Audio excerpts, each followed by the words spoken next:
Your availability can also be synced to your calendar. It can be a Google Calendar, Outlook Calendar.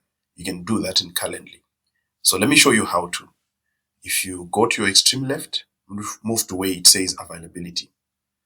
Now move to calendar settings. Here you have an option to do Outlook Calendar, 365 Live, and the Exchange Calendar, which means these calendars run on the Exchange server. Right now, we're just going to do the Gmail, or rather the Google Calendar.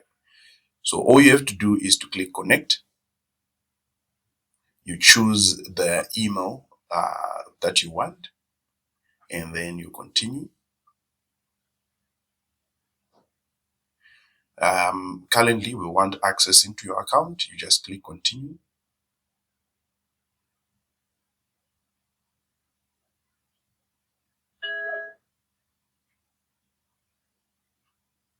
Once that is done, you need to do a few settings. First of all, you need to identify where Calendly will check for conflicts. In Google Calendar, you can have sub-calendars. So you will instruct which sub-calendar Calendly will look into when checking for conflicts. What we mean by that is if you have blocked a certain time in your calendar, we need Calendly to know which of these times. So for example, here I am going to use the work calendar on my Google Calendar.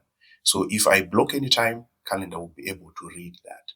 If I'd wanted it to read both the personal and the work, I just click both of these and then click update.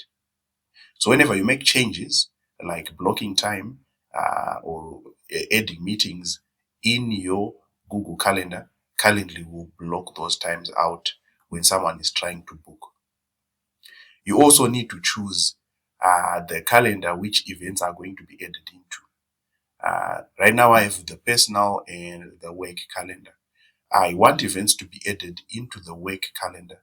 So Calendly will always forward into that. There are what we call sync settings. So if there's a buffer that I've set up in my event, then I can ask Calendar to add these buffers as well in my Google Calendar. We can also do automatic sync to any changes. For example, if I book a meeting in Calendly and it's added into my Google Calendar, if I delete that meeting or reschedule it, the same will also happen in my Google Calendar. So it's just good to have both of these ticked. So once you do this, then you've connected your calendar and it will work very well. Calendly will automatically sync everything to your Google Calendar.